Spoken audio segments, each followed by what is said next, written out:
Pai, nós te agradecemos, porque, Senhor Deus, nós jamais poderíamos ver, Senhor Deus, nenhuma das coisas que nossas almas agora se deleitam, se não fosse, Senhor Deus, como Paulo diz em Efésios 2, que estando nós mortos em nossos delitos e pecados, Tu nos ressuscitaste juntamente com Cristo.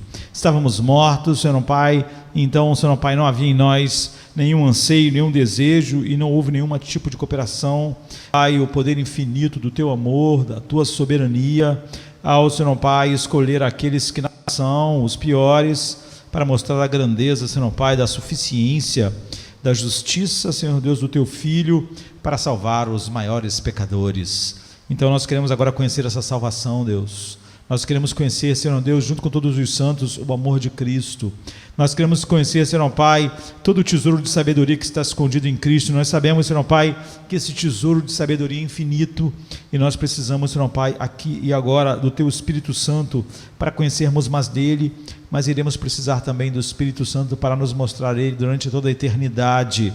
Que nós possamos, Senhor Deus, ficar com os corações deslumbrados ao olharmos para a beleza dele. Para, Senhor Deus, temos certeza que esses corações são novos e diferentes, Senhor Pai, do coração pragmático, e que, Senhor Pai, se torna religioso até com interesses, Senhor Deus, centrados em si mesmo, e não, Senhor Pai, o novo coração que se concentra, Senhor Deus, em Teu Filho, como o Teu coração faz. Que nós possamos experimentar isso nesta manhã, em nome de Jesus. Amém.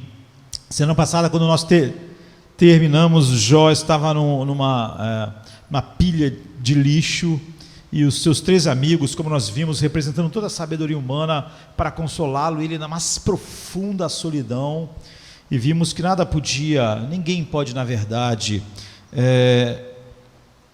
traspassar esse muro que separa quem sofre daqueles que, mesmo que com a melhor das intenções ou a melhor sabedoria humana, não pode fazer nada.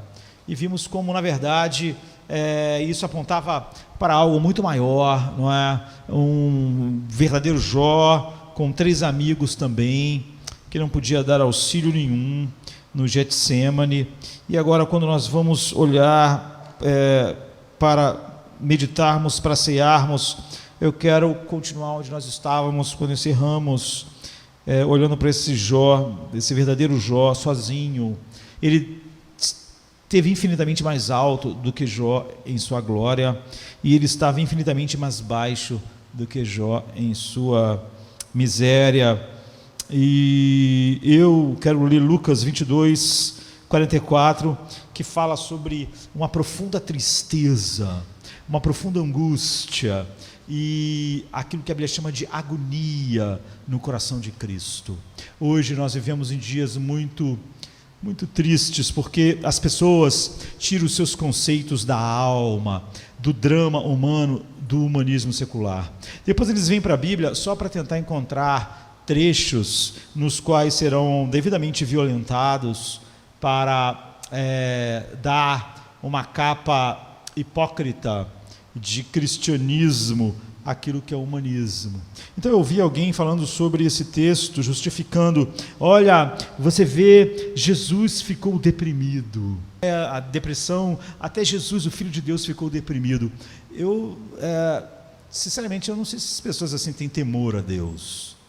Esse texto é um dos textos mais profundos sobre o coração de Cristo.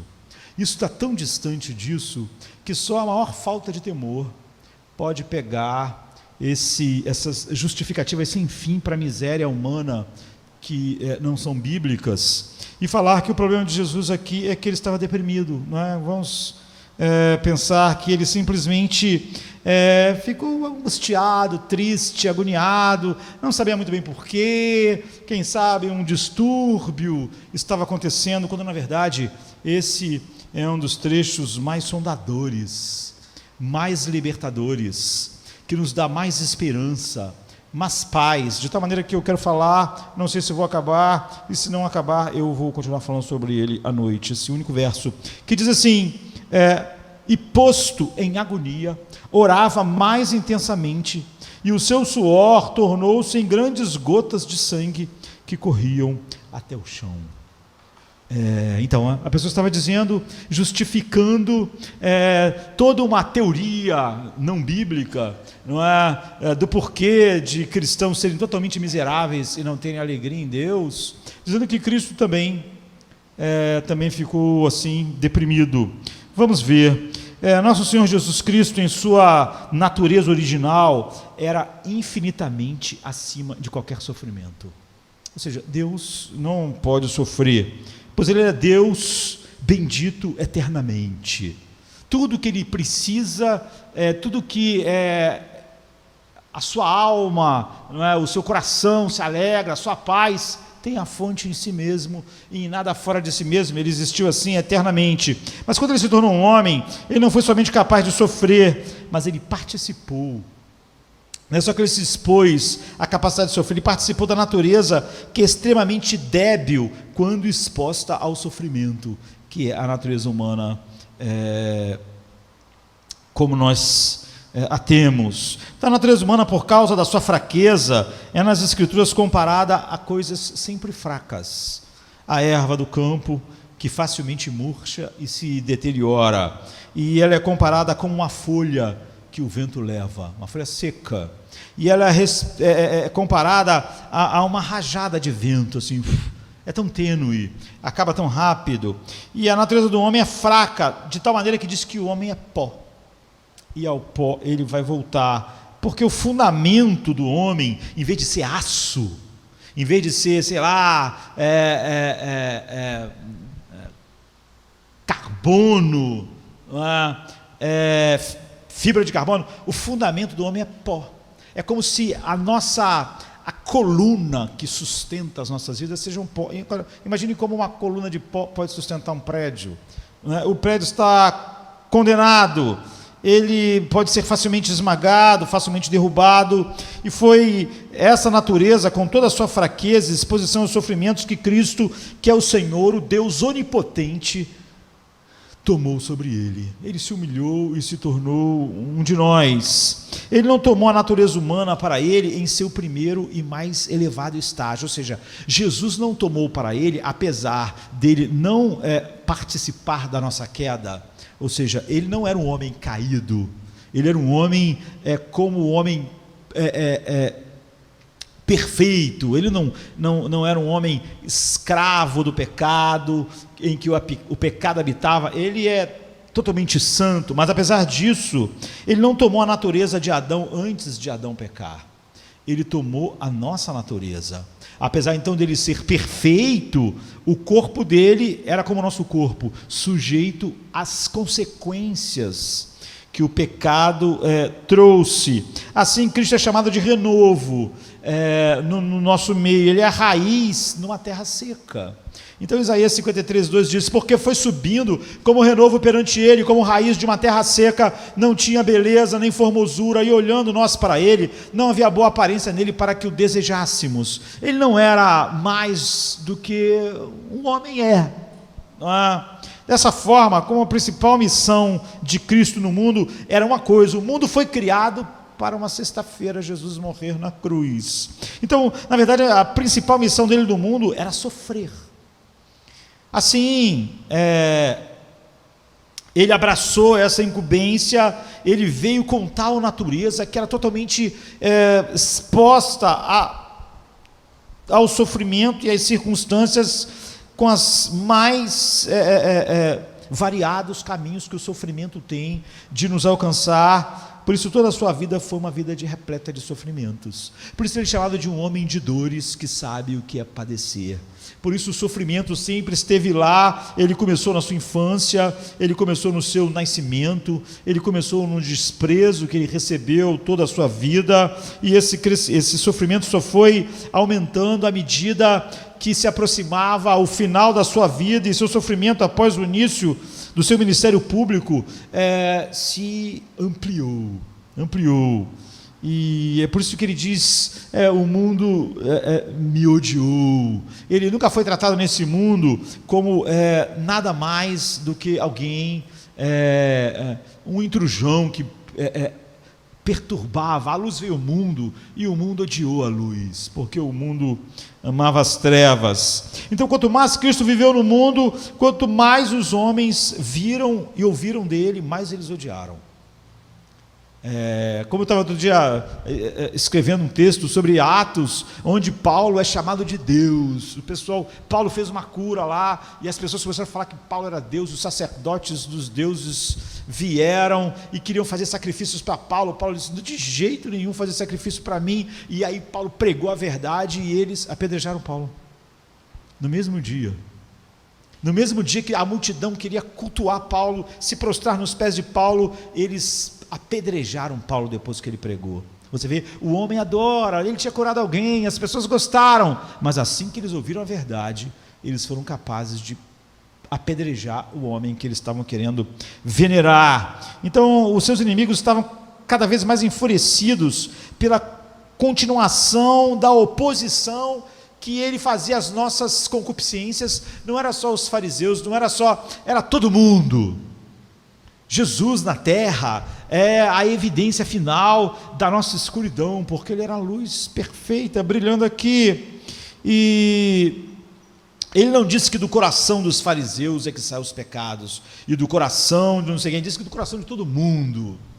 Ele diz: vocês são maus, mas dão coisas aos seus filhos. Maus quem? Todo mundo. E o diabo, tendo sido muitas vezes confundido por ele, cresceu mais e mais em fúria, e cada vez mais reforçou a sua oposição, operando de todas as formas no mundo que jaz no maligno, e diretamente até que estivesse em sua maior escuridão, quando ele foi pendurado na cruz, e ele foi abandonado. Além de todas essas coisas, foi abandonado, e clamou: Deus meu, por que me desamparastes? Então, antes disso, foi extremamente sombrio, aquilo que nós chamamos do momento da agonia de Cristo. É a palavra que nós lemos: sendo posto em agonia. A palavra agonia significa propriamente, no original, no grego, e é da onde vem a nossa palavra agonia, ela significa um grande conflito, uma grande luta. Uma alma em agonia, ela está numa grande peleja, como testificado em batalhar, em correr, em lutar, de tal maneira que quando Lucas 13, 24 diz: porfiai por entrar pela porta estreita, porque eu vos digo que muitos procurarão entrar e não poderão. A palavra que foi traduzida para o português por porfiar agonizai, agonize para entrar pela porta estreita. Essa é a palavra, é a mesma que é usada para Jesus entrou em agonia. E a palavra é usada especialmente para todo tipo de luta e todo tipo de competição esportiva que leva o homem à exaustão. Então, na época, era exibida os Jogos Olímpicos, não é? Que nós conhecemos até hoje, em que os homens se esforçavam pela maestria na corrida, na luta, em todo tipo de exercício extenuante, o qual era conhecido o vencedor. E aqueles que ficavam, aqueles que permaneciam, a palavra usada é que eles agonizaram. E assim o apóstolo Paulo, em sua epístola aos Coríntios, uma cidade grega onde havia jogos anualmente, ele diz e faz alusão exatamente aos combatentes, e diz assim: todo aquele que luta, no original, todos aqueles que agonizam na peleja, de tudo se abstêm. Então, o local onde os jogos eram feitos, o local onde as corridas eram feitas, as pelejas eram feitas, o estádio que a gente usa hoje, era chamado Agon, que é o lugar da agonia.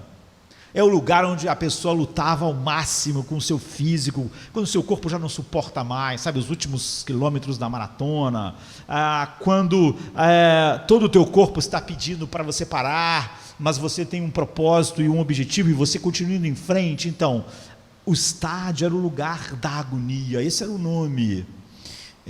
Então a palavra é particularmente usada nas Escrituras para aquele esforço, quando está falando sobre oração, que é o caso aqui, em fervorosa oração, onde as pessoas lutam, agonizam com Deus. A Bíblia sempre usa então a palavra agonizar ao estarem em agonia em oração, ao estarem não indo só até onde é confortável, mas como quando as pessoas agonizavam nos jogos, indo muito além do que o conforto e o corpo possam pedir. Assim a palavra é usada em Romanos 15:30, que diz: e rogo-vos, irmãos, por nosso Senhor Jesus Cristo e pelo amor do Espírito, que combatais comigo nas vossas orações por mim com Deus. No original, a palavra que o apóstolo Paulo usa é que vocês agonizem comigo em oração, que vocês então façam como aqueles que estão no lugar da agonia, nas Olimpíadas. Então que vocês façam assim. E assim em Colossenses 4:12 diz: combatendo sempre por vós em oração, para que vos conserveis firmes, perfeitos e consumados em toda a vontade de Deus. No original, agonizando por nós. Eu estou sempre agonizando por vós em minhas orações. Eu não faço assim uma oração, você vai abençoar eles, dá a eles melhor, não. Eu estou agonizando em oração, de modo que quando é dito no texto que Cristo estava em agonia, o significado é que sua alma estava em um grande, sério conflito, e isso tem alguns aspectos. Você vê quando alguém diz: Jesus estava deprimido, como essas pessoas não têm nenhum temor em olhar para a palavra de Deus. Eles estão olhando para a hora, um dos momentos mais incríveis em que você pode olhar para o coração de Cristo. Ele está lutando contra as coisas maiores que o universo já viu, e tudo que essa pessoa faz é encontrar uma desculpa para, em vez de ver a grandiosidade do que a segunda pessoa da Santíssima Trindade está fazendo, dizer que ele estava deprimido, com as definições mais chulas que você podia ter. Então, à medida que sua alma estava em um grande e doloroso conflito com aquelas terríveis e incríveis visões e apreensões do cálice que o Pai estava mostrando a ele, ele entrou em agonia. E à medida que ele estava, ao mesmo tempo, em grande labor e séria luta com Deus, em oração com o seu Pai. Então, a gente pode desdobrar isso nessas duas questões. A alma de Cristo, em sua agonia no jardim, teve um doloroso conflito. Não porque ele estava com um distúrbio, não porque a vida é muito complicada, não. Ele estava em um doloroso conflito com aquelas terríveis e incríveis visões e apreensões surpreendentes, das quais ele estava indo em direção. Quais eram essas terríveis e incríveis visões e apreensões que Cristo teve naquilo que é chamado da sua agonia? Isso pode ser explicado se a gente olhar para a causa dessas visões e apreensões que colocaram o seu coração em agonia, e a maneira pela qual elas foram experimentadas por ele naquela noite fria, no Getsêmani. Então, a causa das visões e apreensões que Cristo teve em sua agonia no jardim foi o cálice. Toda a questão era o cálice que o Pai tinha para ele. Não era porque ele não sabia direito, uma tristeza se apoderou dele. Ele estava diante do cálice, e que ele deveria em breve beber até a última gota. Os sofrimentos aos quais Cristo se submeteu em sua agonia naquele dia no jardim, ele foi posto em agonia, não foram os seus maiores sofrimentos, embora fossem imensos e inimagináveis para nós. Os seus últimos sofrimentos sobre a cruz foram os principais sofrimentos, porque foi o cálice tomado até a última gota. Os sofrimentos da cruz, sobre o qual ele foi morto, estão sempre nas Escrituras representando como os principais sofrimentos de Cristo. Ele levou, a Bíblia diz, os nossos pecados em seu próprio corpo no madeiro. Ele fez a expiação do pecado.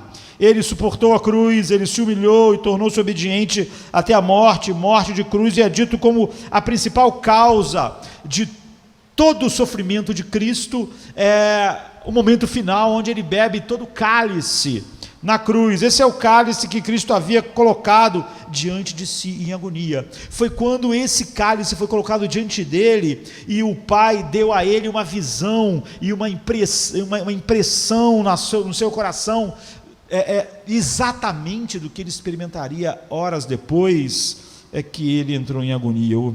É manifesto que Cristo tinha isso em vista nesse momento, e por isso ele começou em agonia a orar.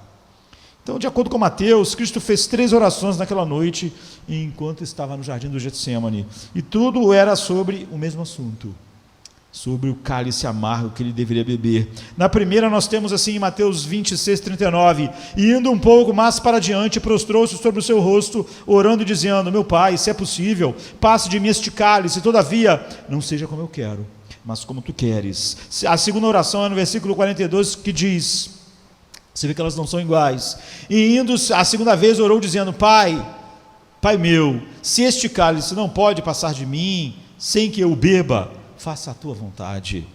E a terceira vez, versículo 44, ele diz: e deixando-os de novo, foi orar pela terceira vez, dizendo as mesmas palavras. A partir disso parece claramente que se tratava de que Cristo tinha tais visões e tais apreensões tão claras na alma agora, do que seria tomar o cálice, que ele insistiu, portanto, em sua oração. Isso mostra no que sua mente estava concentrada. Não era uma tristeza difusa, não sei porquê, minha vida cheia de tristeza, a tristeza de Jesus estava totalmente focada numa única coisa, no cálice. E foi o seu sofrimento na cruz que devia ser suportado no dia seguinte, fazendo a propiciação com o seu sangue pelos eleitos, que o colocava nessa agonia. Quando haveria trevas sobre a terra, quando a escuridão mais profunda adentraria a sua alma, e sobre o que ele tinha agora tais vigorosas visões e apreensões angustiantes do abandono do seu pai, da ira infinita caindo sobre ele. Nós lemos um texto no início do culto, que nós podemos olhar para o que acontece externamente na cruz, podemos imaginar o que é uma lança entrando, mas nós não podemos imaginar, na verdade, o que são as flechas da ira de Deus entrando em sua alma. Nós podemos imaginar determinadas coisas, mas não a maldição da lei sendo colocada dentro dele. Então ele tinha uma apreensão vigorosa disso, impressa em sua mente naquela ocasião. O Pai colocou em sua mente, em seu coração, exatamente a percepção do que estava para acontecer. E antes que ele realmente tomasse, ele já sentiria exatamente como seria, em parte, aquilo que aconteceria. E sua principal missão no mundo era beber o cálice. Ele só veio para isso. E, portanto, ele nunca deixou de pensar sobre o cálice. Ele pensou sobre o cálice a vida inteira. Ele disse isso muitas vezes aos seus discípulos. Em Mateus 16:21 diz: desde então começou Jesus a mostrar aos seus discípulos que convinha ir a Jerusalém, a padecer muitas coisas dos anciãos e dos principais dos sacerdotes e dos escribas, e ser morto e ressuscitar ao terceiro dia. Novamente no capítulo 2, 17, 19 diz: e subindo Jesus a Jerusalém, chamou a parte dos seus 12 discípulos, e no caminho disse-lhes: eis que vamos para Jerusalém, e o Filho do Homem será entregue aos príncipes dos sacerdotes e aos escribas, e vão condená-lo à morte, e o entregarão aos gentios para que dele escarneçam, e o açoitem e o crucifiquem, e ao terceiro dia ressuscitará. O mesmo foi o tema do que ele conversou com Elias e Moisés, no Monte da Transfiguração. Quando Elias e Moisés apareceram, os discípulos viram ele brilhar como a luz do sol. A Bíblia diz: eles conversaram sobre a sua morte, eles conversaram sobre o cálice. Assim ele fala do seu batismo de sangue em Lucas 12:50. Importa, porém, que eu seja batizado com um certo batismo, e como eu me angustio até que venha a cumprir-se. Ele fala disso novamente para os filhos de Zebedeu em Mateus 20, 22. Jesus, porém, respondeu e disse: não sabeis o que pedis. Podeis vós beber do cálice que eu vou beber e ser batizado com o batismo com que serei batizado? E ele falou disso dele sendo levantado em João 8, 28, que ele diz: disse-lhes, pois, Jesus: quando levantardes o Filho do Homem, então conhecereis que eu sou, e que nada faço por mim mesmo, mas isto falo como meu Pai me ensinou. E em João 12, 34, ele diz: respondeu-lhe a multidão: nós temos ouvido da lei que o Cristo permanece para sempre, e como dizes tu que convém que o Filho do Homem seja levantado? Quem é esse Filho do Homem? Assim Jesus falou sobre a destruição do templo, e que no terceiro dia ele seria reedificado, falando sobre sua própria morte, em João 12, 19, que diz: Jesus respondeu e disse-lhe: derribai este templo e em 3 dias o levantarei. Ele falou muito sobre isso, ele falou sobre isso o tempo todo, sobre o cálice, e ele fala sobre isso no capítulo 12 a 13 de João, que é o seu último momento com os discípulos. Dessa forma, essa não foi a primeira vez que Cristo tinha um cálice amargo em sua visão. Ele tinha durante todo o tempo, pelo contrário, ele parece sempre ter tido em vista o cálice. Ele passou a vida inteira olhando para o cálice, mas nesse momento, Deus Pai lhe deu uma percepção extraordinária do que ele experimentaria. É como se Deus desse um pouco para ele beber, para ele ver o que era, para ele ir em direção àquilo, sabendo o que ia acontecer. Uma coisa, queridos, é você pensar assim: amanhã eu vou estar no dentista, e aí você imagina aquele cara furando o teu dente para fazer um canal, aí você pensa: ai meu Deus, vai ser horrível. Outra coisa é quando ele realmente está furando o seu dente para fazer o canal.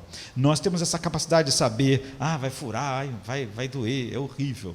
Mas se um dia antes de você ir ao dentista, você sentisse realmente o troço furando, talvez você não fosse lá no dia seguinte, porque aí já não era uma ideia, você realmente está experimentando o que vai acontecer. Então Deus deu ao seu Filho, no jardim do Getsêmani, um senso da sua ira.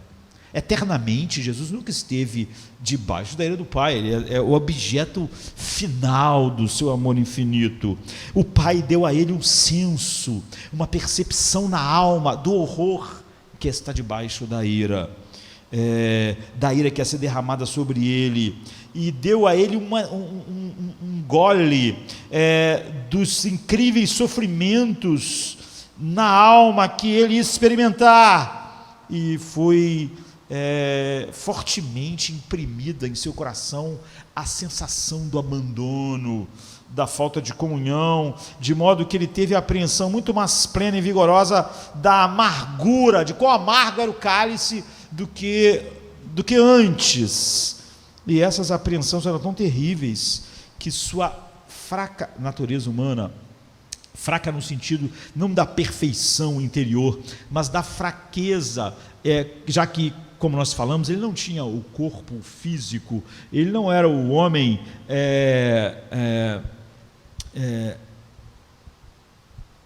como Adão era antes de cair. Apesar dele não ser um homem caído, ele se fez semelhante a nós, homens caídos, no que tange aquilo que são as consequências do pecado.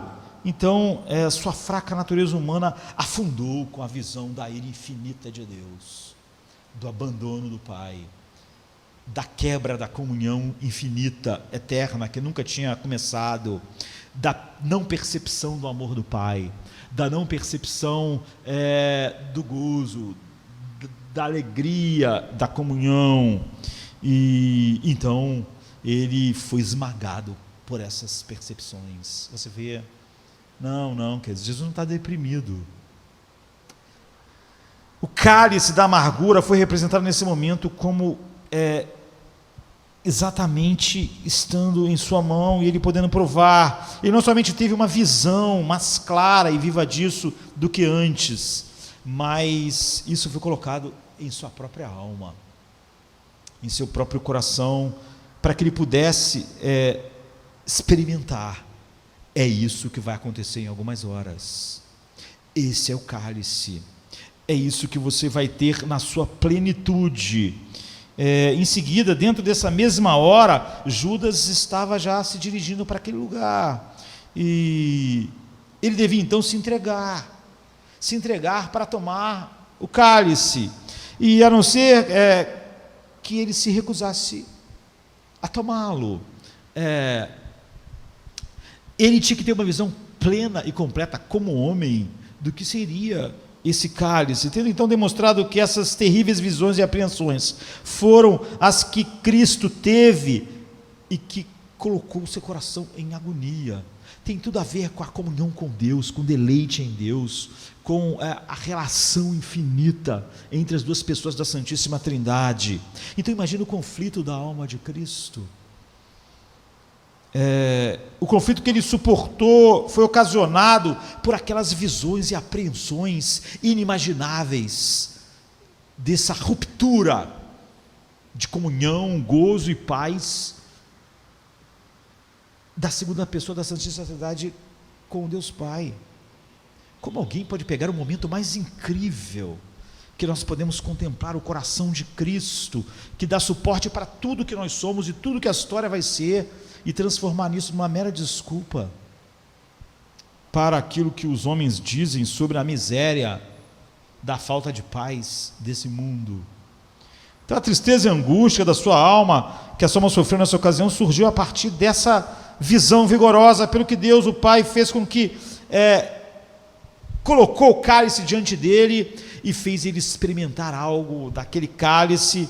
E alguns têm perguntado o que ocasionou aquela angústia, aquela agonia, e muitas especulações se levantam, mas não precisa haver nenhuma especulação, já que a Bíblia não deixa nenhum espaço para especulação, e sim nos diz exatamente o que está acontecendo aqui. A única coisa pela qual a mente de Cristo estava tão cheia daquela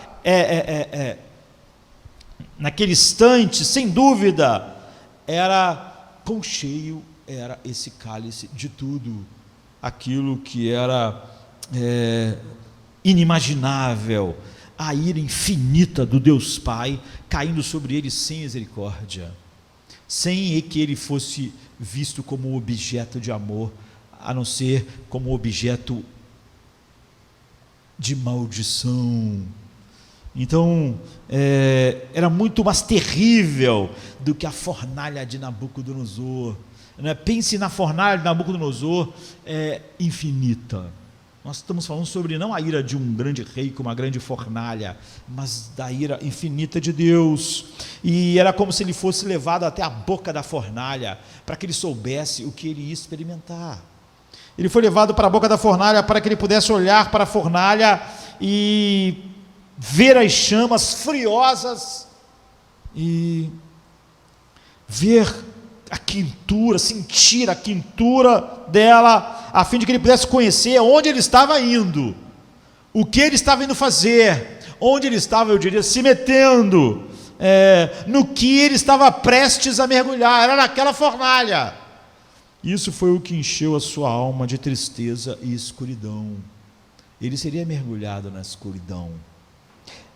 Esta visão terrível dominou o seu coração, a sua mente, a sua alma. Você vê, não tem nenhuma relação com o que as pessoas dizem, porque elas são miseráveis e não têm alegria. A questão é que a natureza humana de Cristo estava diante de tão poderosa e infinita ira. Esta era em si mesmo, ele teria que enfrentar sem os auxílios de Deus, sem os auxílios do Pai, apenas como homem, não é? Sem as prerrogativas divinas,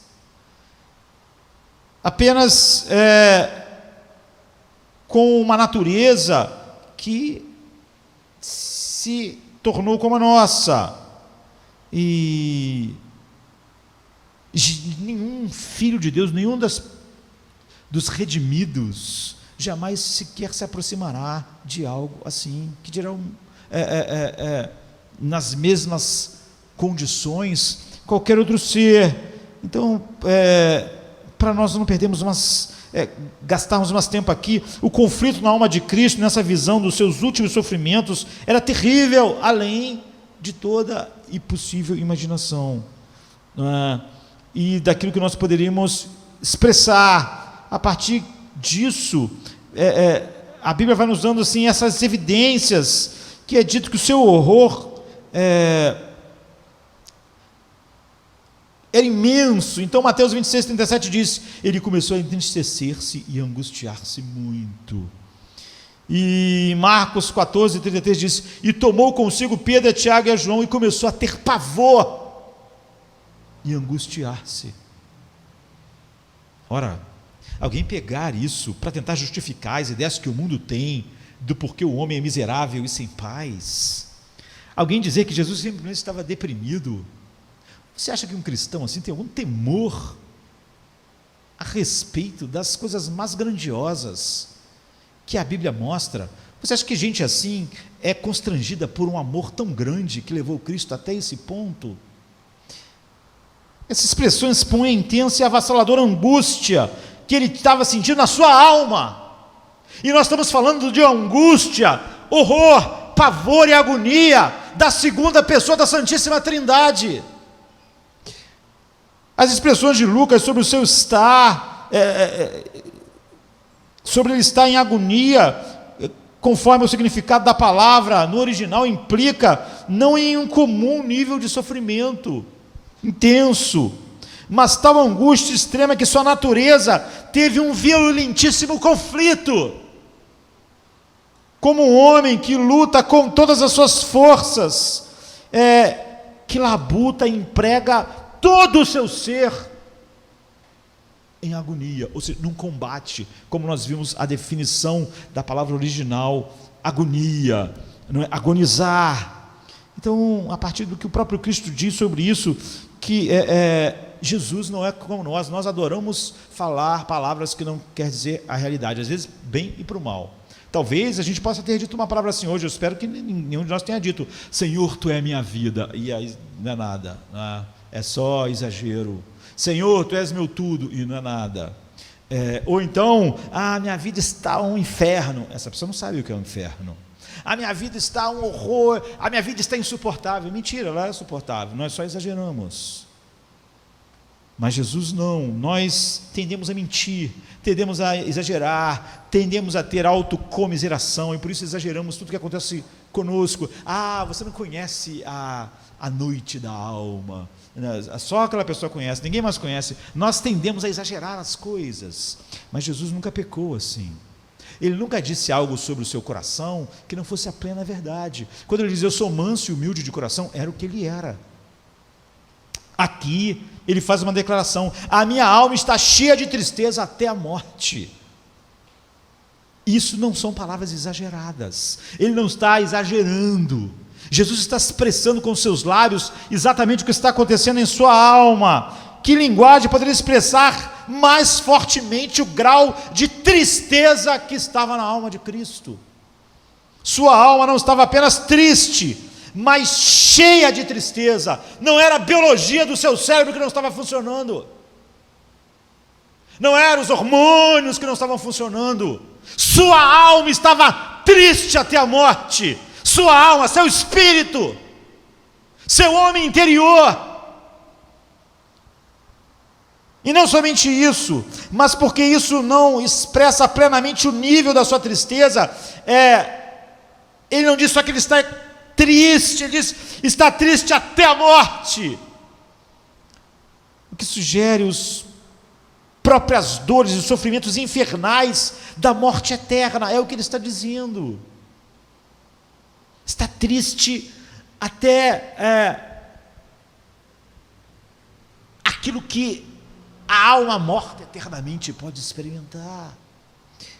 Os hebreus estavam acostumados a expressar o maior nível de tristeza que qualquer ser pudesse experimentar. Eles costumavam usar usar a expressão a sombra da morte. É por isso que Davi usou isso no seu salmo, que ainda que ele andasse no vale da sombra da morte, ou seja, da maior agonia possível que a alma pudesse experimentar, ele não ia temer mal algum. É isso que ele disse. Cristo tinha agora, por assim dizer, a sombra da morte, essa agonia indizível trazida sobre ele, sua alma, pela visão próxima do que o cálice era, que agora esse cálice estava posto diante dele claramente.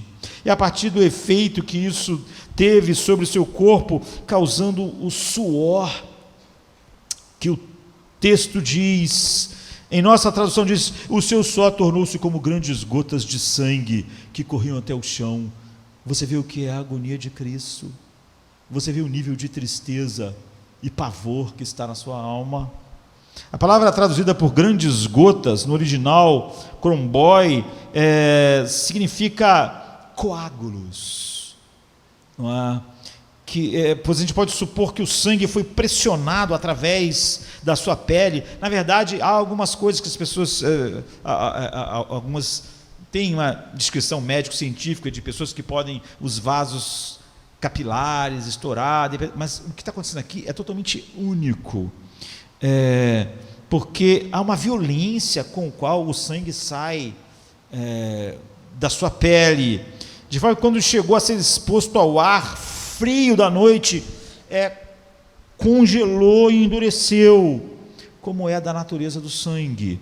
Por isso o original está falando sobre coágulos, e é por isso que ele caiu, não em gotas, mas em coágulos. Não é que ficou meio sujo de sangue, assim, é que formou-se gotas que, ao ter contato com aquela noite fria, e nós sabemos que aquele dia estava frio, bem frio, coagulou, e esse sangue coagulado caía no chão, como gotas de coágulo. Então, se o sofrimento de Cristo houvesse ocasionado apenas um suor violento, teria sido mostrado que ele estava em grande agonia, mas o que está sendo mostrado aqui é muito maior.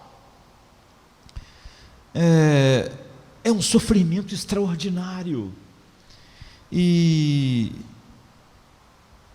o exercício da mente, da agonia interior, da agonia em sua alma tão grande, faz com que o corpo esteja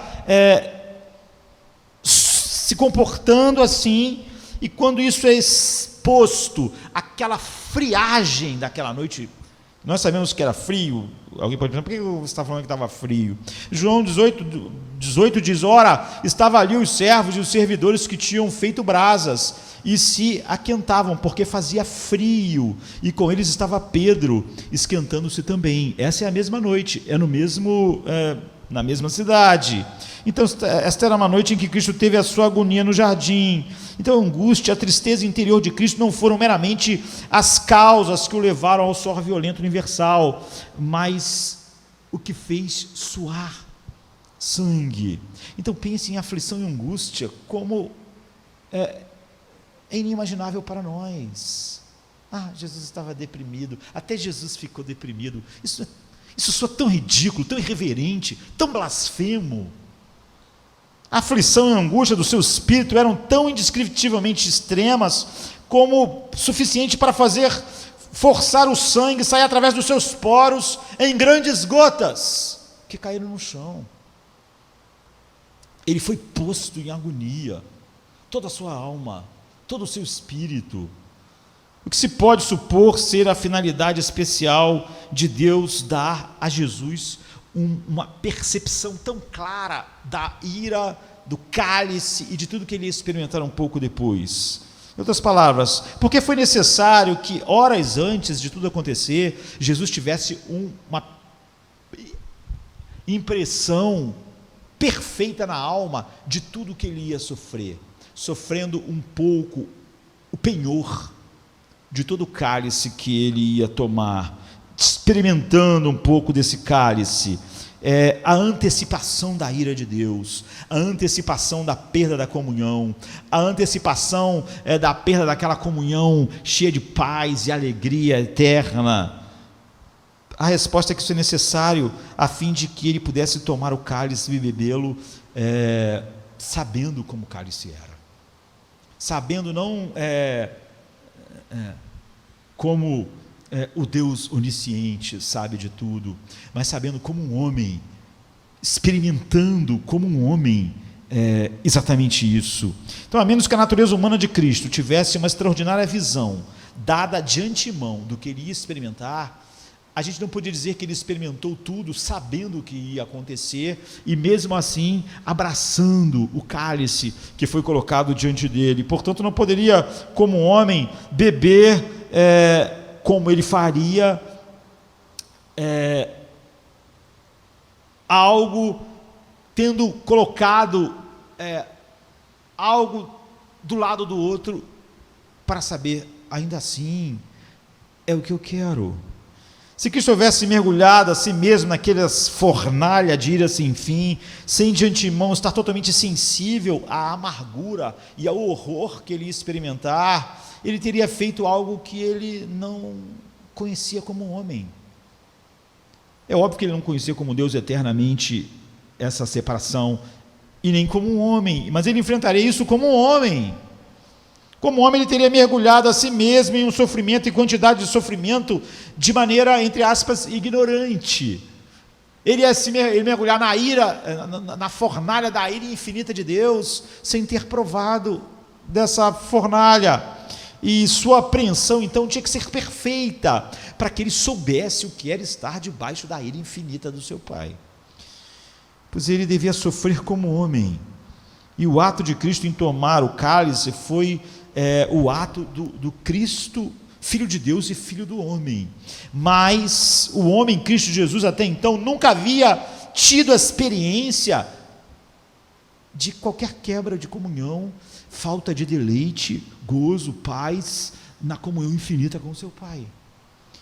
Tendo ouvido falar sobre a tortura que outros sofreram, os mártires, você vê, todos os mártires sofreram fisicamente, muitas vezes como Jesus, cheios de paz, iam cantando. Você vê que o que Jesus está experimentando é algo que ninguém jamais experimentou, nenhum filho de Deus.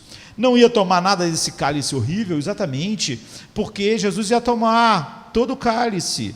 Então essas pessoas podiam enfrentar as mesmas dores, mas de uma maneira totalmente diferente, não é? Debaixo do amor, da paz, da comunhão, do gozo, da presença toda poderosa, sustentadora, da comunhão com Deus. Cristo estava para ser lançado em uma fornalha terrível de ira e ele não faria isso de olhos vendados.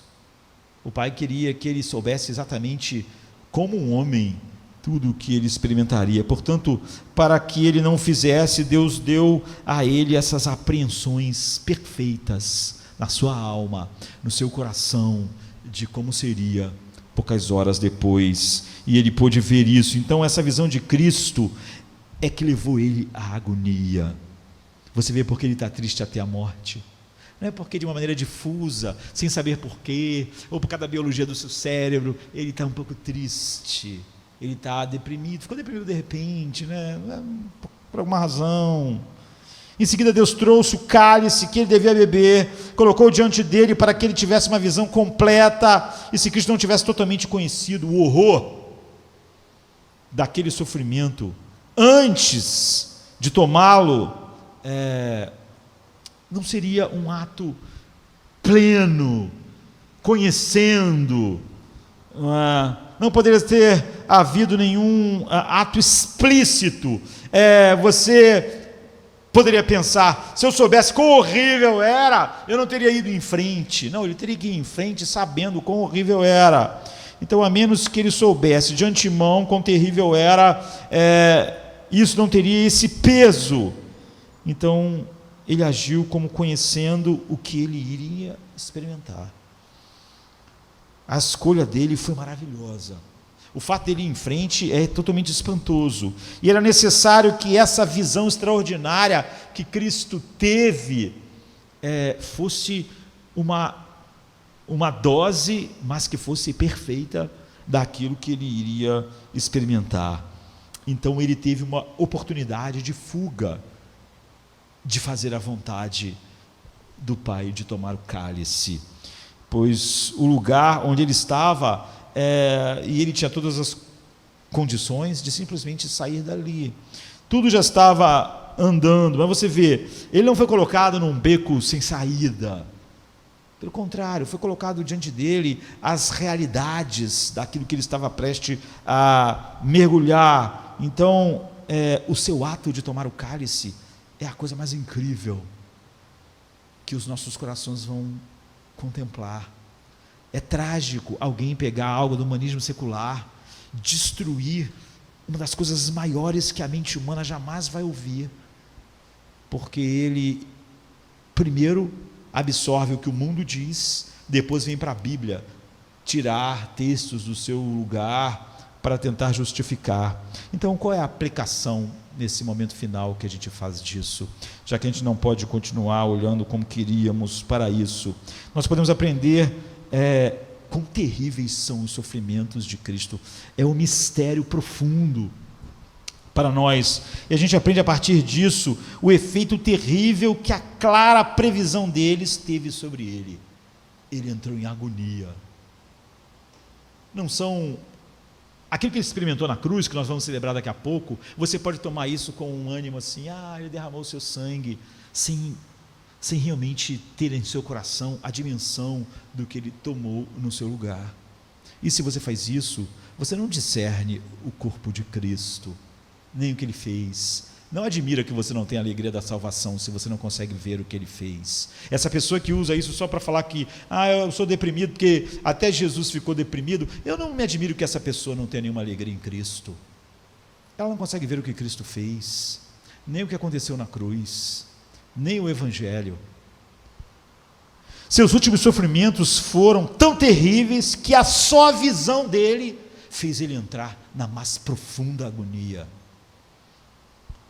Ele começou a estar apavorado, é o que o texto diz. Não é um homem qualquer, nós estamos falando sobre o Filho de Deus, nós estamos falando sobre a segunda pessoa da Santíssima Trindade. Ele ficou apavorado diante do cálice. A própria visão desses últimos sofrimentos foi tão terrível quanto afundar a sua alma no inferno. Tão terrível foi que, no doloroso conflito da sua natureza humana, ele esteve tão apavorado com aquela realidade e que ele suou sangue. Seu corpo foi coberto de sangue coagulado, o chão ficou coberto com sangue coagulado. Essa era a violência da agonia na sua alma. Como muito além de tudo que pode ser pronunciado ou concebido por eu e por você. O que Jesus está experimentando, você não pode sequer imaginar. Agora, alguém tem coragem de diminuir isso para dizer que é igual ele, porque Jesus está deprimido. Muitos dos mártires sofreram sentindo a paz que vinha de Cristo, mas não é isso que ele tem aqui. Então, pelo que foi dito, podemos ver a força maravilhosa do amor de Cristo. Quando a Bíblia diz sobre o amor de Cristo que excede a todo entendimento, é porque você consegue ver isso. Se você não consegue ver isso, você não consegue ver o amor de Cristo que excede a todo entendimento, e ao não ver o amor de Cristo que excede a todo entendimento, você não pode se alegrar no amor dele. Você não pode dizer que, porque a morte não pode me separar do amor dele, então está tudo bem. Porque a aflição não pode me separar do amor dele, que excede todo entendimento, então está tudo bem. Se você enxergasse o amor dele aqui, na sua agonia, você ia ver que amor é esse, e você ia estar bem, porque nada pode nos separar desse amor. O que foi dito mostra a força do seu amor, o que foi tão forte para levá-lo através dessa agonia interior na qual ele estava nessa ocasião. O sofrimento que ele estava experimentando é tão forte que é inimaginável para nós. Então, o que poderia vencer isso? Não é? O que acontece é que o amor dele foi maior que essa agonia, enfim, que para nós é indescritível. O amor de qualquer mero homem ou anjo, sem dúvida, teria afundado sob tal peso. Nunca teria sofrido um conflito, uma agonia em sua alma tão grande e prevalecido. A angústia da alma de Cristo naquele momento foi tão forte a ponto de causar aquele efeito maravilhoso em seu corpo, para expressar a imensidão do horror e de quão apavorada estava a sua alma. Mas o seu amor por seus inimigos miseráveis e indignos, que merecem o inferno, você e eu, se podemos tomar de maneira digna o cálice nesta manhã, foi tão forte, aqueles que o Pai deu a ele. O coração de Cristo nesse momento estava em angústia, agonizando. Eu vou em frente, eu tomo o cálice que salva eles. Suas tristezas abundavam, mas o que a Bíblia está dizendo é que seu amor superabundou. Olhe para a sua tristeza, então pense no amor que superou ela. É por isso que Paulo diz que o amor de Cristo nos constrange. É porque Paulo vê o tamanho, a dimensão do horror da alma de Cristo diante do cálice. A alma de Cristo foi esmagada como um dilúvio de sofrimento, mas houve um dilúvio de amor tão grande por aqueles que o Pai deu a ele, que foi maior. Houve um dilúvio de amor pela glória do Pai maior, e é inacreditável que isso, porque salvar você não deu nada a Cristo.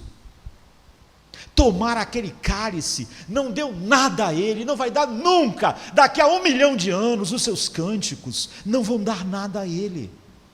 Ele é eternamente bendito sem a sua existência. A sua existência não pode aumentar a alegria, o gozo, a paz, o poder, a satisfação de Cristo.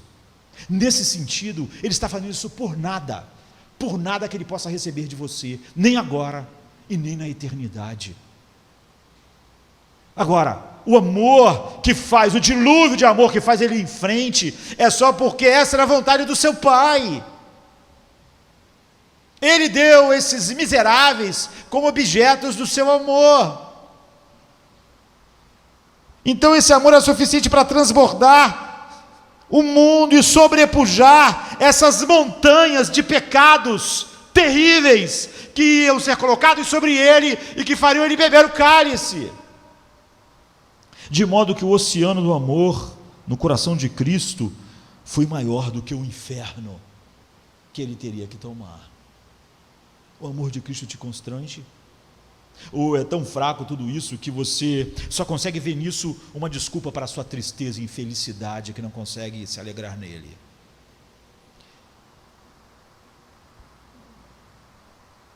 A força do amor de Cristo, mais especialmente evidenciada no fato de que quando ele teve uma visão tão plena e horror do cálice, ele estava totalmente assombrado, mas ainda assim ele quis ir em frente. Ele, não obstante, tomou o cálice e ele bebeu. Então é evidente ter sido a maior e mais peculiar verificação da força do amor de Cristo. Quando você olha para ele em agonia, você vê o poder infinito e a imensidão do seu amor.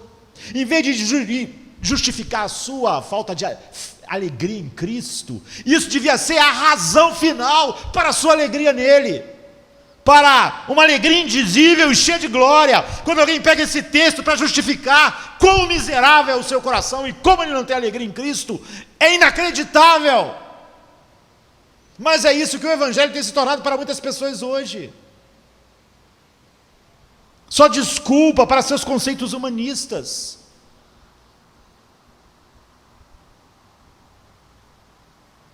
Deus coloca a porção amarga que apavora Cristo diante dele. Se ele persistisse em seu amor, ele teria que tomar.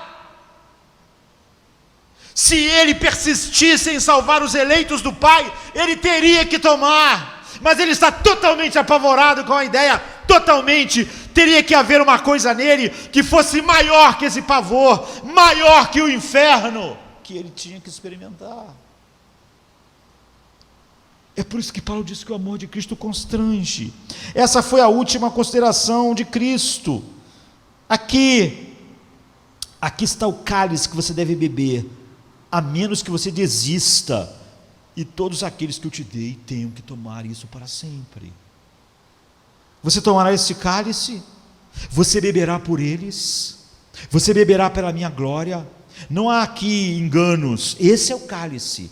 Isso que você está sentindo, esse é o que o cálice é. Esse horror final da falta de comunhão, da ira infinita, de se tornar maldição.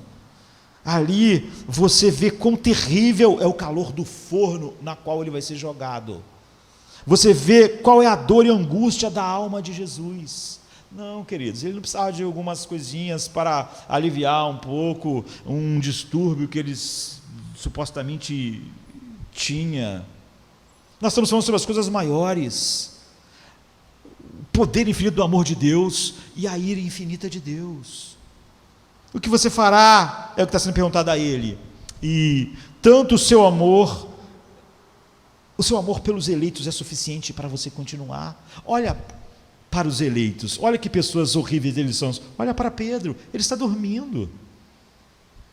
Ele vai te negar daqui a pouco, você vai tomar o cálice por ele. Olha para o Josemar, vai tomar o cálice por ele. Vai mergulhar no inferno, vai entrar na fornalha, vai estar debaixo da minha ira. A alma de Cristo foi esmagada com o pensamento de estar sobre a ira do seu Pai, da quebra dessa comunhão, e a sua frágil natureza humana não podia suportar. Ela afundou, sua frágil natureza humana afundou diante da visão. Isso o colocou nesse terrível agonia. Cristo não passaria por esses sofrimentos desnecessariamente se os pecadores pudessem ser salvos por algum outro meio, pelo seu livre-arbítrio, por obediência, por qualquer coisa. Essa é a pior coisa que você possa imaginar. Ele só tomaria e passaria por isso se essa fosse a única maneira daqueles que o Pai deu a ele não serem condenados. Nunca pense que há uma outra forma de você ser salvo, de você contribuir com a sua salvação. Se houvesse, essa história que nós estamos olhando não aconteceria. Mas se os pecadores tivessem alguma saída, então essa saída seria, óbvio, abraçada. E esta foi a sua conclusão final, após o conflito sombrio de sua pobre e fraca natureza humana, depois de ter o cálice à vista, experimentar o seu gosto, estar na boca do forno, ele teve aquela hora para experimentar esse mal infinito, para saber se ele não evitaria ou não. Então, quando o cálice terrível estava diante dele, ele não disse em seu interior: por que eu, que sou Deus eterno, pessoa infinitamente honrada, digna de todo louvor, glória e honra, adorado por todo o céu, porque eu deveria mergulhar em tão terrível e incrível tormento por causa de Pedro, de Josemar, ou de alguém que merece a ira infinita e que não pode me dar nada em troca, nem agora, nem eternamente? Incríveis tormentos sem fim por vermes inúteis, miseráveis, que não podem ter proveito nenhum, não tem nenhuma utilidade. Não é questão de utilidade ou do que ele possa ganhar em troca, porque eu, que tenho vivido desde toda a eternidade no gozo do amor do meu Pai, irei perder isso para que essas pessoas que merecem a sua ira recebam o seu amor? Porque eu vou me lançar em tal fornalha de ira por aqueles que nunca fizeram nada a não ser me ofender. A Bíblia diz: no seu tempo ele entregou a sua vida pelos ímpios, ou seja, por pessoas que só o desprezaram. Por quê? Porque eu deveria me render e ser assim esmagado pela ira divina por aqueles que não têm nenhuma gota de amor por mim, por aqueles que são meus inimigos. Eles não merecem qualquer união comigo, não merecem comunhão comigo, não merecem ver a glória do meu Pai na minha face. Nunca fizeram nada e nunca farão qualquer coisa que me faça maior, mais pleno, mais glorioso, mais feliz, em que eu serei mais rico, mais glorioso, por salvar esses inimigos miseráveis que merecem o inferno. Tal, porém, não era a linguagem do coração de Cristo em tais circunstâncias. Pelo contrário, seu amor permaneceu firme. Aqueles que o Pai deu a ele, ele amou-os até o fim. É o que a Bíblia diz. Ele não fugiria para sair do caminho de Judas, de Pôncio Pilatos, mas ele não fugiria para sair do caminho da ira infinita do seu Pai. Quando eles vieram com espadas, varapaus para prendê-lo, ele ainda assim poderia facilmente terminar com tudo aquilo, não é? Em Mateus 26:51 diz assim: e eis que um dos que estavam com Jesus, estendendo a mão, puxou a espada e ferindo Pedro, né? Você viu como ele mandou Pedro não fazer nada, como ele curou a orelha cortada, mas mais do que isso, nós sabemos que quando as pessoas meio em dúvida de quem era que deviam prender, ele disse: sou eu, e todo mundo caiu por terra, centenas e centenas de soldados. Ele estava completamente no controle de todas aquelas coisas. Ele iria tomar, não porque de alguma maneira ele estava sendo constrangido, ou de alguma maneira ele não pudesse impedir. Então, embora seus sofrimentos fossem maiores, depois, na cruz, a batalha aconteceu aqui. Você vê que depois que acabar essa agonia, ele vai se levantar, e como um cordeiro mudo, ele vai tomar, você não vai ver mais ele em agonia. E depois disso, a provação não foi tão grande, porque o conflito já tinha terminado. Não que o horror não ia cair sobre ele, mas já tinha terminado a agonia no sentido do conflito entre essa ira infinita cair sobre ele, e ele perder o gozo da comunhão do seu Pai, e olhar para o amor que ele tem pela glória do Pai, para o Pai glorificar o seu nome, e o amor que ele tinha por aqueles que o Pai deu a ele. Então a questão, mediante uma visão plena dos seus sofrimentos, havia sido resolvida, concluída, e portanto, ele estava pronto, depois da sua agonia. Mas há duas circunstâncias da agonia de Cristo que ainda fazem mais visível a força e a constância do seu amor pelos pecadores que o Pai deu a ele. Que ao mesmo tempo em que ele teve essa visão de horror dos sofrimentos, ele também tinha uma percepção extraordinária do ódio e da impiedade dos homens. Ele estava morrendo por homens extremamente maus, e aquilo que estava acontecendo naquele instante era a visão do pior do coração do homem. Era como se na hora do cálice Deus mostrasse: esse é o ser humano, esse é o ódio deles, isso é quão desprezível é o coração deles, quão mesquinho, isso é como eles são dignos, toda essa armação, todas essas testemunhas compradas, toda essa maldade, toda essa inveja, esse ódio. Então, você vai purificar homens assim, porque nenhum dos homens que você vai salvar é melhor do que esses que estão aí. É o mesmo pecado, todos eles têm essas mesmas coisas no coração. Veja a feiura infinita deles. É por homens assim que você vai pagar. Há duas coisas que tornam o amor de Cristo mais inacreditável, que constrange: que ele esteve disposto a suportar o sofrimento tão grandioso, e em segundo lugar, que ele esteve disposto a suportá-lo, a fazer expiação pela impiedade tão grande que é manifestada naquele dia. Ali é o desvelar da maldade. A morte de Cristo é a coisa mais, que expressa mais a maldade do coração humana na sua crueza. É sobre homens assim que você está morrendo. É sobre homens que são pecadores como esses aí. Os que eu te dei não diferem em nada de Pilatos, de Herodes, porque na verdade Deus escolheu os piores.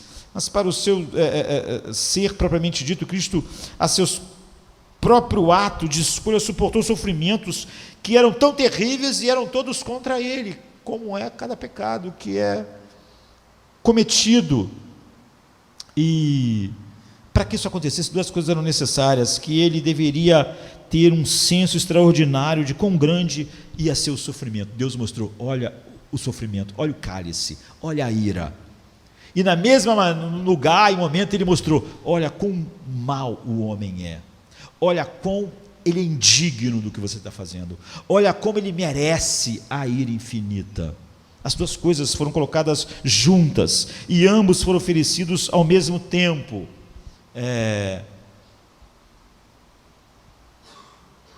Quando Cristo teve um sentido tão extraordinário de quão amargo o seu cálice devia ser, ele podia olhar para o homem e achar que valia uma pena, mas olha como Pedro é bom, olha como aquele é, mas ele só viu maldade, que merecia o inferno. Então não havia nada que você pudesse imaginar que pudesse o impulsionar. Ele passou a sofrer por aqueles que estavam cheios de tal corrupção, e são pessoas totalmente detestáveis, você e eu, aos olhos de Deus. Foi a corrupção e a injustiça do homem que forjaram a sua morte. E se você é salvo, foi a sua.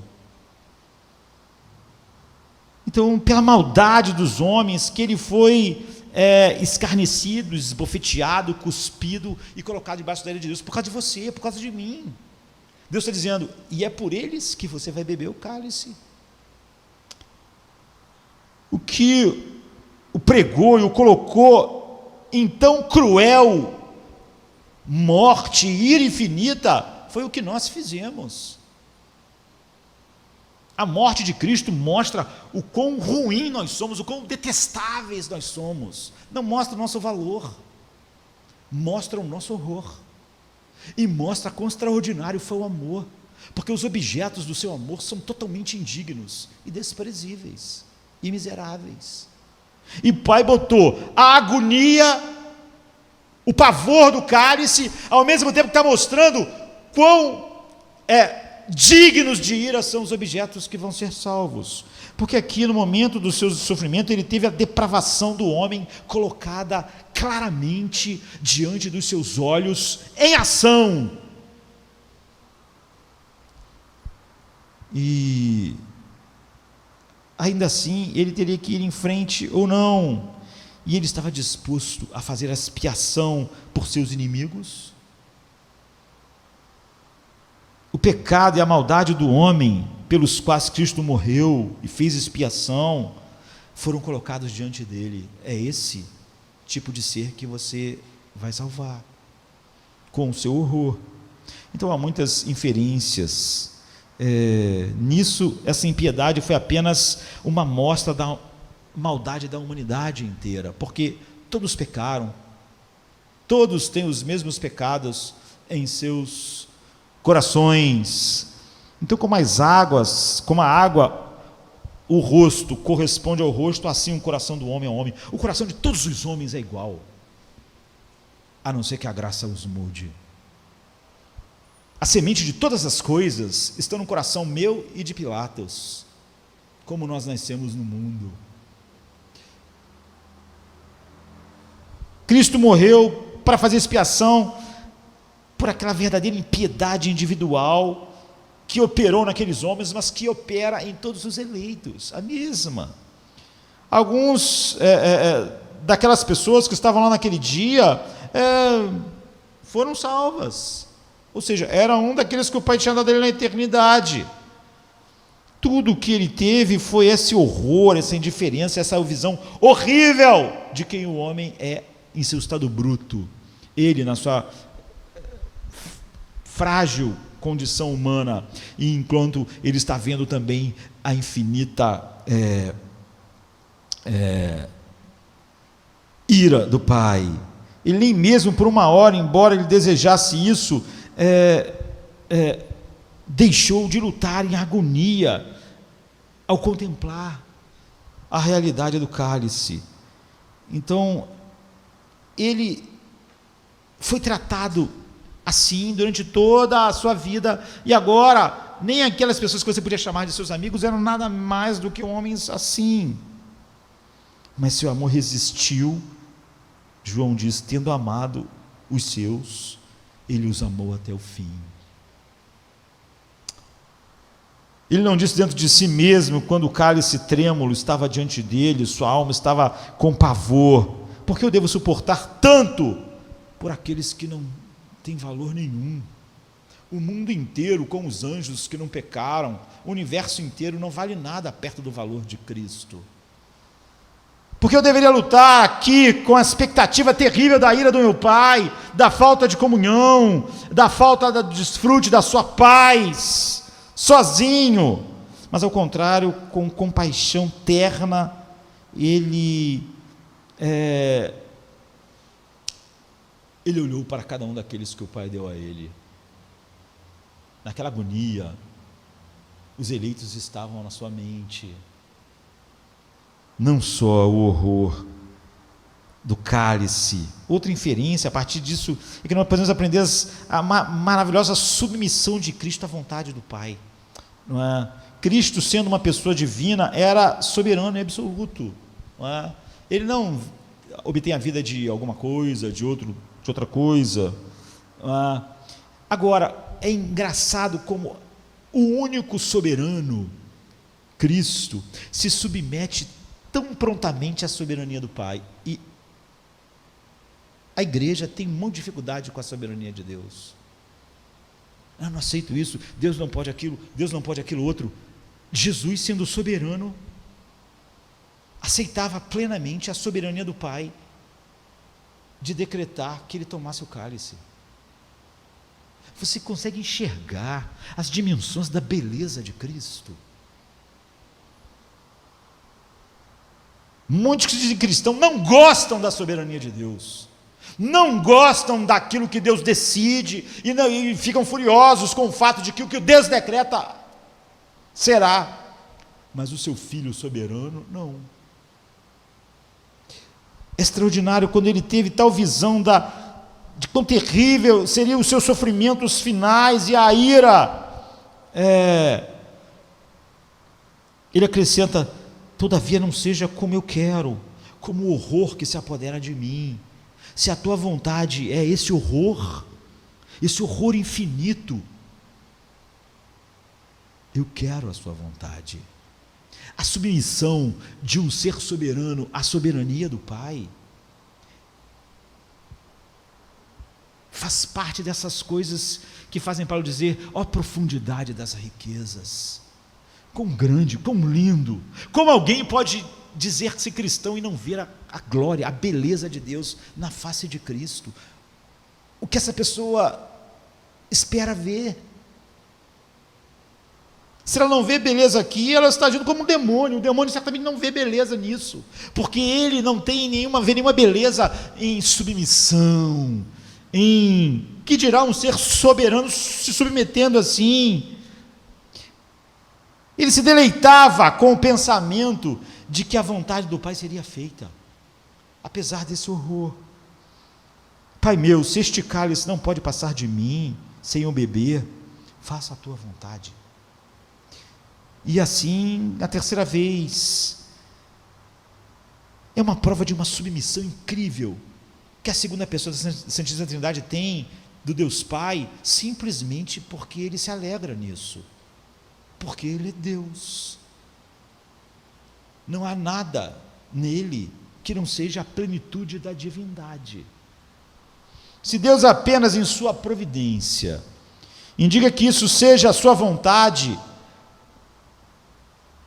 quão dificilmente, se Deus diz: olha, é a minha vontade que você passe por esses sofrimentos, quantas vezes os cristãos ficam lutando: por que Deus está deixando eu passar por esse sofrimento, por que aquele, como se a providência de Deus tivesse algum erro. A providência de Deus colocou diante do seu filho o pior cálice eternamente imaginado, e ele vai dizer: por quê? Por que isso? Por que essa vontade? Por que você não muda a sua vontade? Por que você não faz outra coisa? Que bem vem nisso? Ele simplesmente quer fazer aquilo. Ou se Deus põe sobre nós alguma dor, como estamos prontos a estar descontentes, impacientes, quando o seu filho, que merece todo o seu amor, falou: eu quero beber o cálice, se é o que tu queres.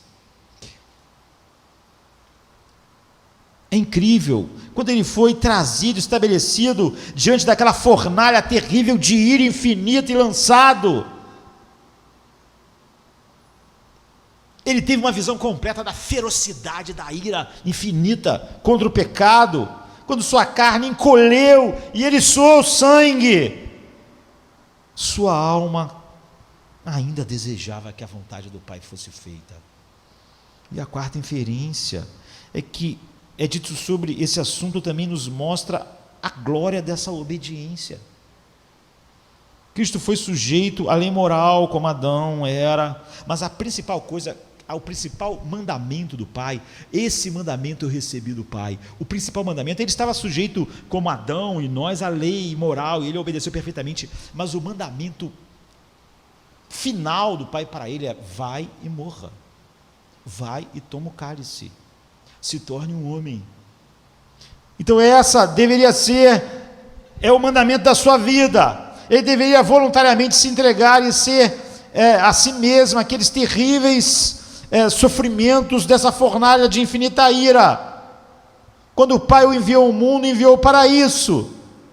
E a principal prova de que Cristo teve é que você vê, na mais profunda agonia, ele quis obedecer o Pai. Ninguém obedeceu como Jesus. É por isso que a Bíblia diz que ele aprendeu a obedecer por aquilo que ele sofreu. Ninguém sofreu como ele para obedecer o Pai, para obedecer a Deus. Então foi a primeira vez que Cristo teve uma visão completa do horror daquela ordem que ele recebeu lá na eternidade, que ele experimentou e provou. Ele estava especialmente entregue nas mãos dos homens e nas mãos de Satanás. Ele estava sendo pressionado pelos pavores da ira de Deus, mas também ele disse: essa é a hora das trevas. Ou seja, o diabo vai tentar ao máximo, com todos os horrores que ir em frente seria. E ainda assim, nós nunca vamos entender a luta que Jesus enfrentou, nunca vamos entender, eternamente nunca vamos entender. E alguém resume isso a dizer que Jesus estava deprimido, para dar substância ao lixo do humanismo secular. Que tipo de cristãos nós temos hoje, queridos? Cristãos nominais, sem paz. Eles não conseguem ver o Evangelho, não conseguem ver o coração de Cristo, não conseguem ver o coração de Deus, não conseguem ver o coração da redenção. É de admirar então que eles sejam igual ao mundo, sem nenhuma paz, nenhum gozo. Ele deveria experimentar isso, e ele está indo em frente. Você nunca vai ver obediência. O profeta diz, falando sobre Cristo: olhe para mim, ninguém jamais sofreu como eu, ninguém. Quão leve é qualquer nossa tentação que vem sobre nós, ainda somos habitados pelo Espírito Onipotente, o Espírito Santo, mas quão leve é a nossa tentação perto daquilo que está pressionando Cristo aqui. Assim a maravilhosa e gloriosa obediência de Cristo, inigualável, está aqui. A quinta inferência é a insensatez com que as pessoas enfrentam a ideia do inferno, queridos. Isso acontece na igreja. Isso acontece na igreja também, como no mundo. As pessoas falam do inferno assim: nós merecemos o inferno, mas nós fomos livres, e para eles é tão pequeno. Essas pessoas não têm ideia realmente do que é algo espiritual. Quando Jesus olhou para o inferno, ele estava totalmente apavorado. E por que você pode falar do inferno como um pequeno livramento? Porque a ideia de ser aliviado de algo e livre de algo que vai te deixar sobre essa agonia para sempre, faz você falar disso tão assim, porque não acredita. Se Jesus, em sua perfeição, ao ser colocado diante da ira de Deus, entrou nesse pavor, em agonia tão profunda, você imagina quando o próprio homem for jogado nessa fornalha. As pessoas dizem assim às vezes para mim, no meio evangélico: eu acho que eu não sou eleito, acho que eu não sou, vou fazer o quê? Eu tento, oro, tal, mas eu não sou eleito. Só que quando alguém diz isso para mim, eu sei que essa pessoa não acredita no evangelho. Ela diz que não é eleita e vai para o inferno com uma paz, sabe? Uma tranquilidade, como se ela fosse simplesmente, sei lá, passar um dia num lugar difícil. Não passa nada demais. Mas quando Jesus esteve diante do inferno, diante da ira de Deus, a sua alma perfeita estava completamente apavorada. Por quê? Porque é real o cálice que ele estava bebendo, mas vai ser real se quando Deus viu o pecado no seu filho, a fornalha foi assim, porque ela seria diferente quando o próprio pecador estiver diante. É por isso que quando o Apocalipse diz que as pessoas vão pedir que as montanhas caiam sobre elas, é porque elas vão pedir mesmo, é porque o pavor é infinito, é porque a ira de Deus é infinita. Se o único ser perfeito que andou no mundo, se o único ser que era Deus e homem, entrou no mais absoluto pavor e agonia diante de uma percepção da ira infinita de Deus, como os pecadores vão subsistir, queridos? Agora, se você acreditar que é disso que você está sendo livre, você não seria a pessoa mais feliz do mundo. Outras pequenas coisas seriam suficientes para eclipsar a sua alegria. Você não teria uma alegria que, mesmo quando triste, você estaria alegre. Você não sentiria um gozo cheio de glória e amor pela pessoa que mergulhou na fornalha no seu lugar, em vez de tentar pegar um texto bíblico para justificar exatamente o oposto que acontece no seu coração. Quando nós vemos algo que devia haver no nosso coração que não está lá, queridos, não se vitimize. Eu queria tanto amar Cristo, mas eu não amo assim desse jeito. Por que Deus não faz isso comigo? As pessoas falam isso para mim. Quando Deus falou com a igreja de Éfeso: vocês abandonaram o primeiro amor, eles eram para se vitimizar. Qual é a palavra de Deus para eles? Arrependam-se. Se a Bíblia diz algo sobre o que um cristão devia experimentar, e você não está experimentando, você devia estar em oração profunda, cheia, nesse sentido, em agonia, lutando, porque você quer que aquilo seja pleno em você, em vez de encontrar uma desculpa para aquilo não estar lá, em vez de as pessoas em Éfeso encontrar uma desculpa para o amor deles por Deus ser frio. Deus diz para eles: arrependam-se, antes que a falta de arrependimento evidencie de que vocês estão fora e não no reino. Em vez de sentir pena de você mesmo e achar que você é uma vítima e que de alguma forma Deus está errando contigo, sonde o seu coração. Como você pode não amar Cristo ou sentir alegria nele? Arrependa-se, veja onde você caiu, veja o que você tem valorizado no lugar dele, veja o que você tem colocado como importante, veja como você tem feito, como o mundo faz com os seus ídolos, e por isso ele não é para você o que devia ser. Arrependa-se, é o que Deus diz. O seu corpo todo estava em suor de sangue. Então, quão insensatos são os pecadores que diante dessa ira agem com a mais profunda tranquilidade. Não é estranho você ver a segunda pessoa da Santíssima Trindade apavorado no mais profundo do seu ser com a ira de Deus, e pecadores que a merecem eternamente estarem tranquilos? Ou pessoas que se dizem cristãs falarem que foram livres dessa ira como se não fosse grande coisa? Ficariam muito felizes com uma vacina para o coronavírus. Felizes, vamos voltar ao normal, vai ser maravilhoso. Você foi livre da ira de Deus, você tem motivos para estar cheio de alegria. Mas eu não consigo, não dá, não é grande o suficiente. Ainda se fosse a vacina para o coronavírus, eu poderia sentir uma alegria maior. Mas ser salvo, Jesus mergulhou na ira infinita de Deus, isso não traz alegria ao meu coração, pastor. E essa pessoa acha que é digna de pena. Era como se nós estivéssemos conversando com o diabo e ele nos convencesse que temos que ter pena dele porque ele odeia Deus, porque ele não sente prazer em Deus, porque ele existe para o desprazer de Deus, e que nós devemos ter pena dele por ele odiar um ser totalmente santo e bom, que é a fonte da sua existência.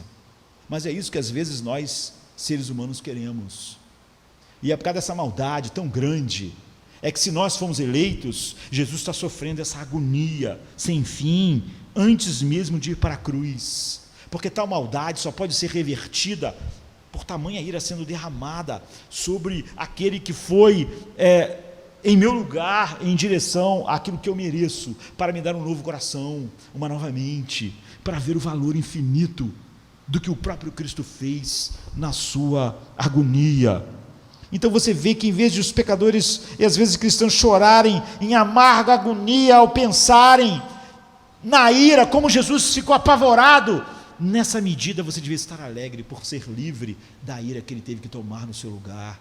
Mas você tenta encontrar uma razão para não ter alegria nele, e tenta usar um texto que está mostrando quão grande foi a obra dele tomar o cálice, tentando usar esse texto para dizer simplesmente que ele era uma pessoa deprimida, ou estava deprimido. Não há limite para a maldade na distorção da palavra de Deus, infelizmente, mesmo no meio evangélico hoje. O menor temor faria as pessoas olharem para esse texto como o santo dos santos, a agonia infinita da segunda pessoa da Santíssima Trindade. Tudo que a pessoa faz é tentar encontrar uma desculpa para não ter alegria em Cristo, nem paz nele. Deixem que tais pecadores insensíveis um dia experimentem então essa ira.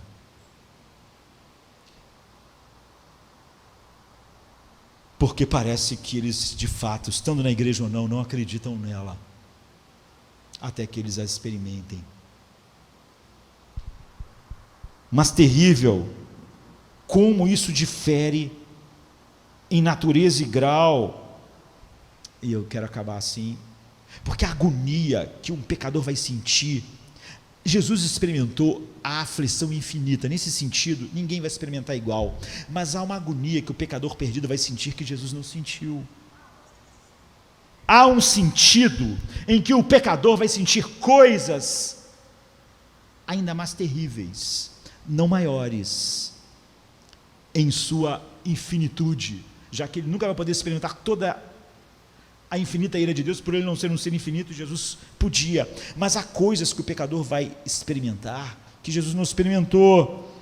Cristo sofreu aquilo enquanto confirmou que a honra da lei divina era plenamente equivalente à miséria. Jesus nunca disse esse cálice é excessivo, porque ele sabe, ele confirma com isso, que o que o pecador merece é exatamente o horror que ele estava experimentando. Mas ainda assim, outros aspectos são muito diferentes. A diferença surge a partir da ira derramada sobre um e outro, sobre você mesmo, se você não estiver em Cristo e em Cristo. E há diferenças, não é?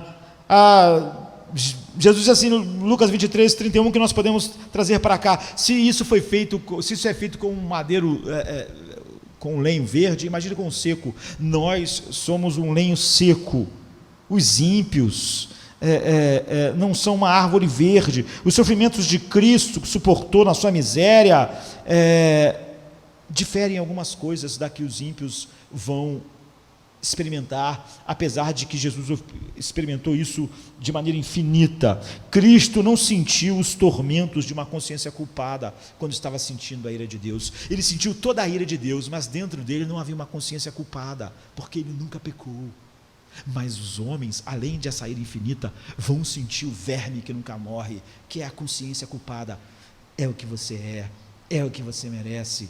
É isso, é justo assim. Os ímpios no inferno, eles são seus próprios algozes, não é o diabo que os atormenta, eles estão atormentados. Seus desejos são seus carrascos, eles vão estar cheios de ódio, eles vão estar cheios de raiva, eles vão estar cheios de amargura infinita, infelicidade infinita, inveja infinita, eles vão estar cheios de coisas que não existem no coração de Cristo, mesmo naquela hora. Seus desejos são raivas furiosas, contrariado em seu ego escuro. Eles serão atormentados com a violência desenfreada da sua inveja em relação a Deus, do seu ódio em relação a Deus, da sua inveja contra Deus e contra os remidos e contra os anjos, enfim. Ora, nada disso estava em Cristo. Naquele instante o coração dele não estava com ódio do seu pai, ou com inveja, ou com amargura. Cristo não teve que considerar que Deus o odiava. Os ímpios no inferno têm isso para aumentar a sua miséria. Eles sabem que Deus os odeia perfeitamente, sem a menor piedade, e que vai preencher as suas almas de miséria. Mas Jesus sabia que apesar da ira toda do seu pai estar sobre ele, o pai o amava. Mas os ímpios vão saber que Deus os odeia. Deus retirou sua presença confortável de Cristo, escondeu dele a face, derramou a sua ira e fez ele sentir os efeitos terríveis do inferno em sua alma. Mas ainda assim Jesus sabia que ele era o objeto do amor infinito do seu pai. Ele clamou por que Deus o abandonou, mas ainda assim você vê ele diz: meu Deus, meu Deus. Mas os ímpios no inferno saberão que ele é só o seu juiz, inimigo, e o inimigo eternamente irreconciliável. Cristo não sofreu desespero como o ímpio vai sofrer no inferno. Ele sabia que haveria um fim para aquilo. Ele poderia ver além do horror da ira infinita. A Bíblia diz: pela alegria que estava proposta para ele, ele suportou a cruz. Jesus podia estar debaixo da ira infinita, na sua totalidade infinita, como nenhum homem vai estar, mas ele, apesar disso, podia olhar para frente e ver a alegria de estar à direita do seu Pai, com todos os redimidos. Mas um homem debaixo da ira de Deus no inferno só pode olhar para a eternidade debaixo da ira de Deus. Nessas considerações, a miséria dos ímpios no inferno será imensamente mais terrível em natureza e grau, apesar de não em infinitude, do que aqueles sofrimentos que levaram Jesus a isso. E os sofrimentos de Cristo iam durar por um tempo, mas o abandono de Cristo por ele ia durar um tempo, mas não pelos ímpios que não estão em Cristo. Se então o Filho de Deus esteve em tal assombro de estar durante aquelas horas debaixo dessa ira infinita, que seria infinita apesar de ser apenas em algumas horas, como não devia estar aqueles que vão estar para sempre assim? E como não deveriam estar cheios de alegria aqueles que dizem que foram livres disso pelo sangue de Cristo? Se você tivesse um sentido pleno da grandeza daquela miséria, você ia ser a pessoa mais feliz do mundo, porque quem muito é perdoado, muito ama, muito se alegra, muito se deleita. Você nunca ia achar que Pedro está exagerando quando fala sobre uma alegria indizível e cheia de glória. Então você vê, há tantas inferências importantes nesse texto para nós. Jesus foi colocado em terrível agonia e sofreu, sim. Se a sua natureza pudesse suportá-la sozinho, ele não estaria lutando em oração, e é o que nós precisamos ver outro dia. Se você não vê o amor de Cristo e ele não te constrange, você nunca viu o que Cristo fez no Getsemane, no Calvário. E quando alguém tenta olhar essa agonia, esse pavor que tomou conta da alma, do Espírito de Cristo, ao experimentar parte do abandono que ele estaria há algumas horas, se você não consegue ver o horror que se apoderou dele, você nunca vai poder ver o tamanho do amor que fez ele ir em frente. Então você nunca vai poder ser constrangido por esse amor, dominado por esse amor, transformado por esse amor.